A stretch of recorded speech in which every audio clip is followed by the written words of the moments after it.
আমি ইস্তফা দিলাম। ইদানিং কালে আমার মনে হচ্ছিল না যে আমার কোনো প্রয়োজন আছে এই দলে, প্লাস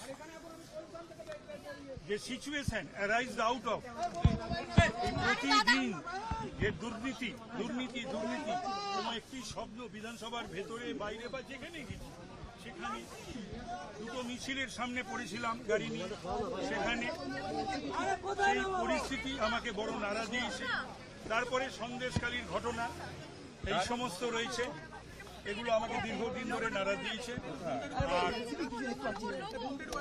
আমার বাড়িতে 12ই জানুয়ারি দলের লোকজন তারা একটি